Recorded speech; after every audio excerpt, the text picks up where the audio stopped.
Mark Twain said it this way: there was never yet an uninteresting life. Such a thing is an impossibility. Inside the dullest exterior, there is a drama, a comedy, and a tragedy. Simply put, everyone has a story. I believe that too many people take theirs for granted. Some people never think about their story, their life story. Some people never process it, nor do people often learn from others. And even worse, most people never, ever tell their story. Over the next few weeks on the Wise Idea podcast, we are focusing on listening and learning from not just our life story, but from the life story of others and even those around us. We want to take our thinking about our own life story to another level. We want to have an appreciation for life in general and our lives in particular. It's hard, to fully appreciate parts of our life story, often while we're in the situations themselves. That's a thing called hindsight. One person said it this way: the historian is a prophet looking backwards. Arthur Conan Doyle of the complete Sherlock Holmes series said it this way: it is easy to be wise after the event. Oh, that's so good. Milan Kundera said it this way: we go through the present blindfolded. Only later, when the blindfold is removed and we examine the past, do we realize what we've been through and understand what it means. So simply put, we're going to evaluate our life stories. I ask you the question today: what is your life story?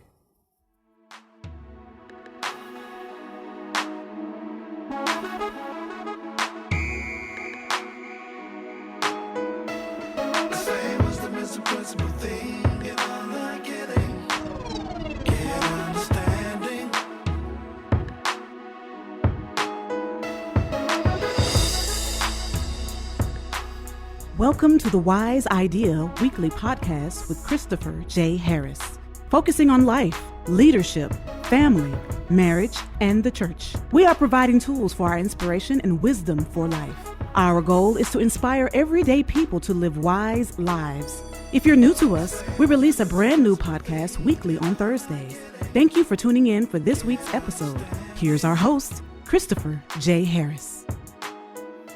Hello, my friends. Welcome again to another episode of the Wise Idea Weekly Podcast with Christopher J. Harris.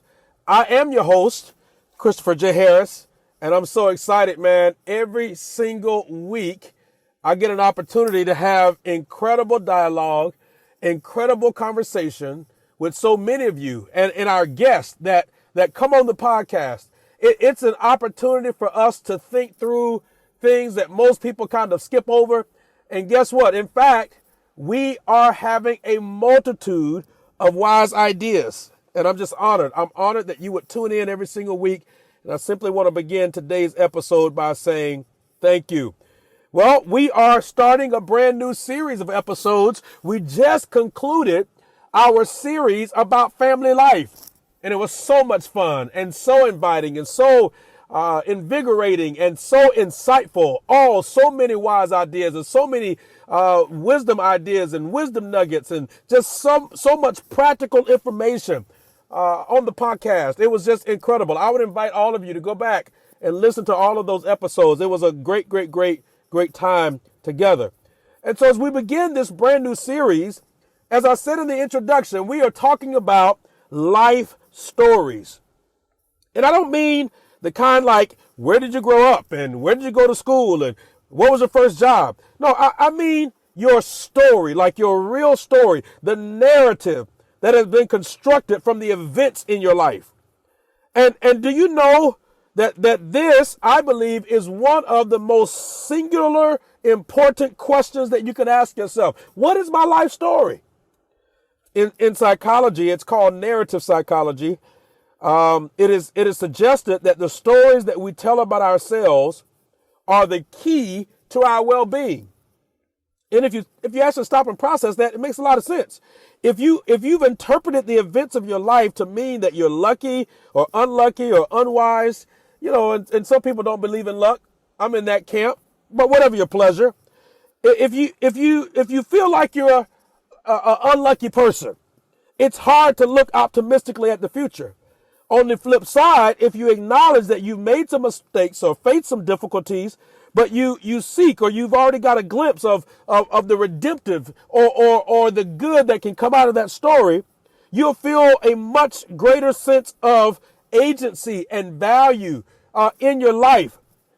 In psychology, they call this making meaning. And what that really means is it's the process of how you construct and understand and make sense of life events and relationships and even yourself, why you do what you do and how you do it and all of that. And this term is used, like I said, in psychology, but it's really, really, really an amazing concept that we really begin to understand how we integrate the facts and the events of our life internally, how we pick them apart and weave them back together to make meaning out of them. So the narrative that we have of our life actually creates and forms our identity. And the things that we choose to include in our story, the way that we tell it, can both reflect and shape not just who we are, but where we're headed. A life story doesn't just say what happened. It says why it was important and what it means for who the person is and for who they'll become and for what happens next. And studies have even shown that finding a positive meaning in negative events is linked to a more complex sense of self and greater life satisfaction. And even controlling for general optimism, psychologists have found that having a more redemptive or positive sequence in a life story was associated with higher well-being. If you're going to live well and think well and operate well, you got to be able to make meaning of the things that happen to your life. Now, this is not to say that what happens in your life is not bad. No, it can be bad. Trauma and tragedies and difficulties can be really bad. But what happens? What do you learn from it after you've figured out that they're bad? Right? I believe that good can come out of bad. So we've got to figure out how to make meaning. So one of the questions that we've got to reflect on is, how do you arrange the plot points of your life or the plot points of your life into a narrative that makes sense? So think about it. Maybe you were laid off, for example. Is it further proof that your career is going nowhere? Or is it the best thing that's ever happened to you, liberating you to find a work or a job or a career that better suits you? What about a relationship ending? You could see that as a sign that you are not good at picking your partner, love, whatever the case might be. Or you could see it as an opportunity to actually find the right person. Again, this idea does not delude yourself. This does not fool or trick or mislead you that bad things are actually good. It is instead to find meaning in the progression from one event, one situation, one circumstance to the next. It is the ability to recognize that everything constantly changes, and in your life, you move from mountaintops to valleys, from triumph to heartbreak to boredom and back again. That life is not a straight line, that it can actually be an ebb and flow, a rhythm of highs and lows in circular fashion. That literally what you make of the emotions of these situations make you. What you make of the emotions from the situations make you. And I want you to understand that our stories are very complex. Multitude and multitudes of our life stories are literally libraries. All of us as people are walking libraries. That's why it's been said before that everybody has a book in them. Someone might have an overarching narrative for their whole life, or they may have multiple different narratives for different aspects of their life, their career, their relationships, their family, their faith. They might have narratives within each realm that actually intersects or diverges or contradicts each other, but all of them are filled with micro stories from these specific events. The goal of this series is to get you to start thinking about all of that. The goal of this series is to get you to start to ponder all of that. The goal of this series is fourfold. we're going to do 4 things. Number 1, I want you to begin to think about your own life story. Number 2, I want you to begin to appreciate your life story. Number 3, we're going to give you opportunity to listen to the stories of others, because in fact, I believe that we can learn so much from other people, that we in fact don't have to deal with certain things ourselves when we actually learn from the lessons of others. So we're going to listen to other people's stories. But then 4th and finally, I want each one of you to get a wise idea about how other stories can create positive change in your own life. So today, I simply want to give you 10 questions to ask yourself as you reflect on your life story. Number 1, who are you? Who are you? Question number 1, who are you? Where did you come from? Where are you going? What are your passions and strongly held beliefs? It is important for you to pause to define the person that you are and how you got to that point. Number 1, who are you? Number 2, let's talk about emotional connection. We all have difficulties and challenges emotionally at certain times. What are the moments, though, that have challenged you and molded you into who you are today?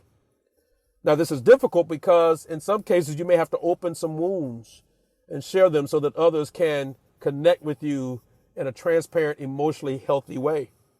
So we got to look at not just the emotional connection, but what have your emotions allowed you to connect to in the future? Number 3. So number 1, who are you? Number 2, emotional connection. Number 3, have you displayed your passion? Think about it this way. Your legacy is the footprint you make in the world. When you display your passion and you explain your passion, it always leads to successful outcomes for who you're called to be. So part of the question then becomes, what do you love the most? What makes your heart race and your temperature rise? What keeps your wheels turning and the creative juices flowing in your life? Have you displayed your passion? That's question number 3. Question number 4, solutions. In fact, we learn from experience, either directly or indirectly. Sometimes it's the experience of others. So with that, when we learn from experiences, we gain solutions. So the question then becomes, what solutions have you discovered? Where does your expertise or your experience lie?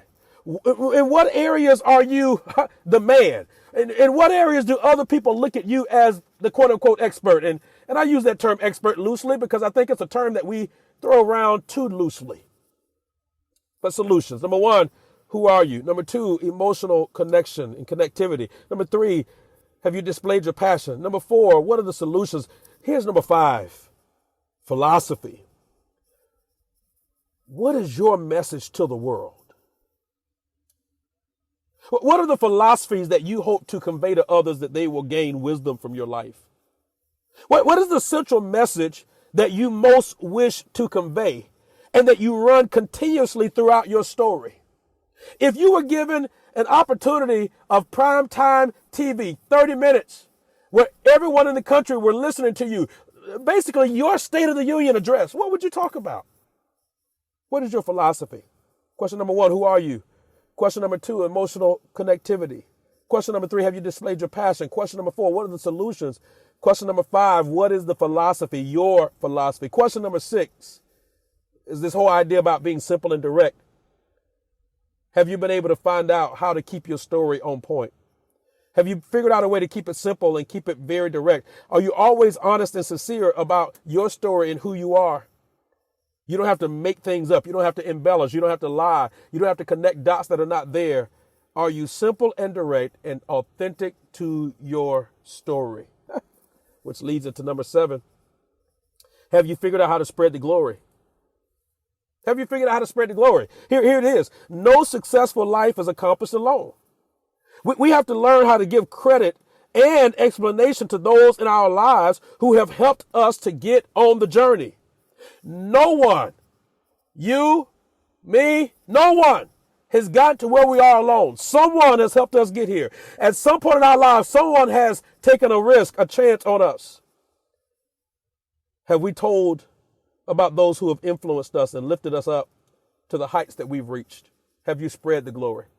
Question number 1, who are you? Question number 2, what are your emotional connections? Question number 3, have you displayed your passion? Question number 4, what are the solutions? Question number 5, what's the philosophy? Question number 6, have you been simple and direct? Question number 7, have you spread the glory? Question number 8, it's about relatability. Relatability. How can you and I make ourselves more relatable to our present generation and our present culture, and even future generations and a later generation and later culture? How can we reach out into the future and lend a comforting, helpful, wise hand? Some things in life never change, and one of those is the matters of the heart, hopes and dreams and fears. We've got to talk about that. Human nature is human nature. And if we've learned some things already about human nature, it is important for us to reach into the future and become relatable to make those connections for the future. Have you become relatable? I've got 2 more points. Question number 9 is about embarrassments. Don't be afraid to share your shortcomings and your failures. These are as important as any great success. No person is perfect. No life is perfect. And sometimes you even have to laugh at yourself. So find some fruit in your failures. That's so good. Find some fruit in your failures and figure out a way to share your embarrassing moments to others, because often it is in those embarrassing moments that others can find value in it. And then number 10, your triumphs, your victories. Those times when you took Goliath's head off. What are the greatest moments of your life? The moments you stood at the crossroads and you took the right turn. For me, there were moments that I could have messed up. I could have really royally messed up, but I didn't. These were great triumphs. The day that I met my wife, the day that I picked the school to go to college to, the day that I accepted that particular job, the day that I started the business, the day that I started writing the book. These are all great triumphs in my life. The moment that I discovered God. Yeah. What are your triumphs? These 10 questions will really, really begin to get you thinking about reflecting on your life story. I hope this has encouraged you and has been a blessing to you. Our announcer is going to come and share some more details with you. Thank you for tuning in today to the Wise Idea Podcast. I look forward to connecting with you next week as we dig further into life stories. Guess what, y'all? We've got some amazing guests. I've got some cancer survivors that are going to be on the broadcast. I've got some folks who are parents of multiple children, one being special needs. I've got some governmental officials who were told that being a faith leader and a government leader is not a possibility, and they told that they were going to lose and compromise their character by being in elected office. I've got some husbands who messed up in the first marriage but is now redeeming the second marriage and using that as a testimony.